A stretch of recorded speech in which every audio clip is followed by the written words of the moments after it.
नमस्कार, मी राजेंद्र तिडके झुंजार नेता लाईव्ह चॅनलमध्ये आपल्या सर्वांचं स्वागत। सुरुवातीला पाहूयात बातम्या एक्सप्रेस। राज्य मागासवर्ग आयोग राहणार आहे का? वडेट्टीवारांचा सवाल। सारथी बार्टी महायुतीप्रमाणे मौलाना आझाद महामंडळासाठी लाभ द्या। शिंदेंना सीएम करण्याचा निर्णय माझा, मी प्रस्ताव मांडला आणि वरिष्ठांनी कालांतराने तो मान्य केला। डीसीएम देवेंद्र फडणवीस यांचा दावा। अजित पवारांचे अमित शहांना पत्र। इथेनॉल निर्मिती बंदीमुळे साखर कारखानदारांसह ऊस उत्पादक अडचणीत येण्याचा दिला इशारा। ललित पाटील प्रकरणी सभागृहात चर्चा। सरकार दोषींना पाठीशी घालणार नाही, फडणवीस यांची ग्वाही। एकूण 10 पोलिसांचे निलंबन। उपमुख्यमंत्री अजित पवार यांची ग्वाही। अण्णासाहेब पाटील आर्थिक मागास विकास महामंडळाला निधीची कमतरता भासू देणार नाही। दिशा सालियान आत्महत्या चौकशी प्रकरण। अप्पर पोलीस आयुक्त राजीव जैन यांच्या नेतृत्वात एसआयटी स्थापन। सरकारला आता पेन्शन नव्हे टेन्शन देण्याची गरज। उद्धव ठाकरेंचा शिंदे सरकारवर हल्लाबोल। जुन्या पेन्शन योजनेच्या मागणीला दिला पाठिंबा। माजी आमदार राजेश क्षीरसागरांनी शेजाऱ्याला बेदम चोपले। आणि भजनलाल शर्मा होणार राजस्थानचे नवे मुख्यमंत्री। दिया कुमारी प्रेमचंद बैरवा होणार उपमुख्यमंत्री। आणि आता बातमीपत्र बीड जिल्ह्याचं आणि राज्यातील इतर घडामोडींचं सविस्तर। काल अंबाजोगाई तालुक्यातील सभेच्या दरम्यान मनोज जरांगे पाटील यांची तब्येत खालावली होती, त्यामुळे त्यांना तात्काळ अंबाजोगाईच्या स्वाराती रुग्णालयामध्ये उपचारासाठी दाखल करण्यात आले होते।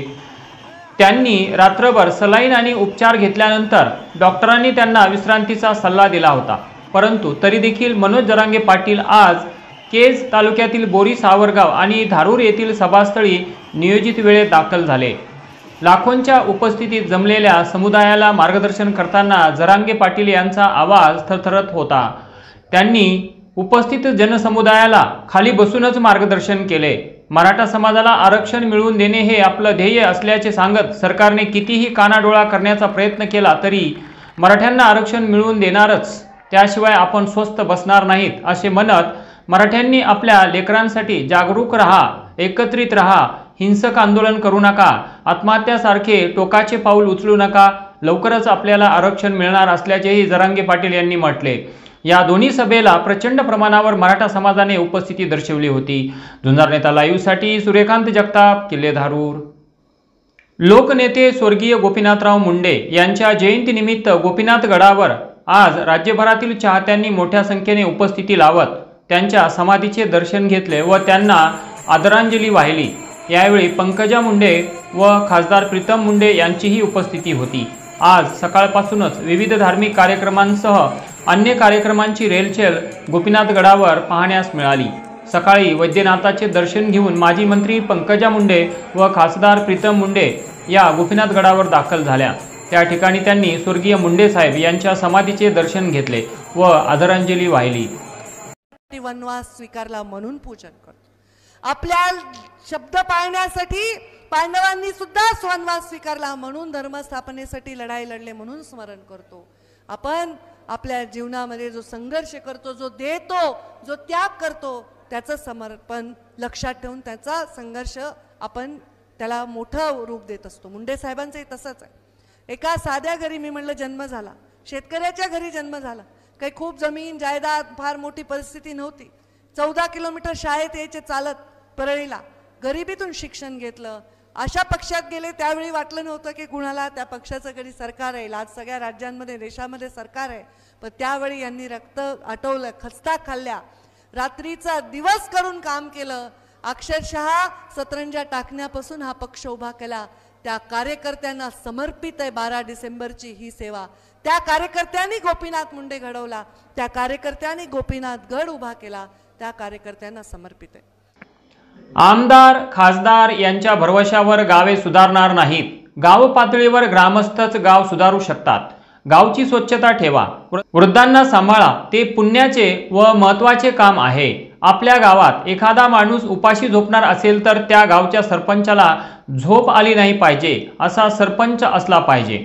देशाच्या सीमेवरील अहोरात्र विपरीत परिस्थितीत डोळ्यात तेल घालून स्वतःचा जीव धोक्यात घालून देशाचे रक्षण करणारे जवान आणि ग्रामीण भागामध्ये सतत घाम गाळणारी कबाड कष्ट करणारी महिला या दोन घटकांमुळे आपला भारत देश टिकून आहे असे प्रतिपादन छत्रपती संभाजीनगर जिल्ह्यातील आदर्श गाव पाटोदा या गावचे माजी सरपंच भास्कर पेरे पाटील यांनी केले। आष्टी तालुक्यातील बेलगाव येथे स्वर्गीय कॉम्रेड नानासाहेब पोकळे आणि त्यांच्या पत्नी स्वर्गीय सत्यभामा नानासाहेब पोकळे यांच्या पुण्यस्मरणानिमित्त आयोजित व्याख्यानामध्ये ते बोलत होते। या कार्यक्रमास माजी आमदार साहेबराव दरेकर, डॉक्टर मधुकर हंबर्डे, चेअरमन आदिनाथ सानप, बलभीम सुमरे, नामदेव राऊत, ज्येष्ठ पत्रकार प्रफुल्ल सहस्त्रबुद्धे, उत्तमराव बोडके, विष्णुपंत वायबसे, सुखलाल मुथा, संजय शेठ मेहर, संतोष शेठ मेहर, बाळासाहेब शिंदे, गोरख तरटे, सरपंच तात्या शिंदे, सेवानिवृत्त फलोत्पादन संचालक प्रल्हाद पोकळे आदींची उपस्थिती होती। या कार्यक्रमाचे सूत्रसंचालन अमोल जगताप यांनी तर आभार विक्रम पोकळे यांनी मानले। झुंजार नेता लाईव्ह साठी उत्तम बोडखे, आष्टी। आज दिनांक 12 डिसेंबर 2023 मंगळवार रोजी दिवंगत लोकनेते गोपीनाथरावजी मुंडे यांच्या जयंतीनिमित्ताने त्यांच्या प्रतिमेचे पूजन करत आप्पांच्या जनसेवेचा ध्यास मनात व कार्यात मीही जोपासत आहे असे भावनिक उद्गार राज्याचे कृषी मंत्री तथा बीडचे पालकमंत्री धनंजय मुंडे यांनी काढले। स्वर्गीय गोपीनाथराव मुंडे यांच्या जयंतीनिमित्त धनंजय मुंडे यांनी आज नागपूर येथील त्यांच्या शासकीय निवासस्थानी स्वर्गीय मुंडे साहेब यांच्या प्रतिमेचे पूजन करून अभिवादन केले। स्वर्गीय गोपीनाथ मुंडे यांना धनंजय मुंडे हे आप्पा असे म्हणत त्यांच्या आठवणींना उजाळा देताना आज धनंजय मुंडे हे भावुक झाले। स्वर्गीय मुंडे साहेब हे शेतकरी, कष्टकरी, दीनदुबळ्यांचे आधार होते। जनसेवेचा त्यांचा ध्यास मनात व कार्यात मीही जोपासत आहे असे म्हणत धनंजय मुंडे यांनी गोपीनाथराव मुंडे यांना आदरांजली वाहिली।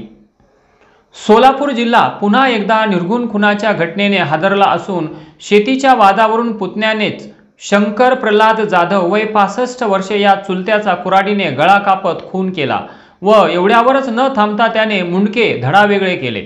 सदरील घटना ही सोलापूर जिल्ह्यातील माढा तालुक्यातील टेंभुर्णी पोलीस ठाण्याच्या हद्दीत असलेल्या शेवरे येथील कुरण वस्तीवर सोमवार दिनांक 11 डिसेंबर रोजी सकाळी घडली। संशयित आरोपी हा मुंडके घेऊन फरार झाल्याने एकच खळबळ उडाली होती। आरोपीने घटनास्थळापासून 10 किलोमीटर अंतरावर मक्याच्या शेतात मुंडके फेकून दिले होते। टेंभुर्णी पोलिसांनी दिवसभर मुंडक्याचा शोध घेऊन शासकीय रुग्णालयात शवविच्छेदन करण्यात आले। आरोपींपैकी एकाला पोलिसांनी अटक केली असल्याचे समजते। आणखी संशयित आरोपींचा शोध सुरू असल्याचे टेंभुर्णी पोलीस ठाण्याचे एपीआय जोग यांनी सांगितले। आणि याचबरोबर आजचं बातमीपत्र संपलं। उद्या पुन्हा भेटू काही नव्या आणि ताज्या घडामोडींसह। तोपर्यंत पाहत राहा झुंजार नेता लाईव्ह चॅनल, लाईक करा, सबस्क्राईब करा आणि खाली दिलेल्या बेल आयकॉनला प्रेस करा। तोपर्यंत नमस्कार।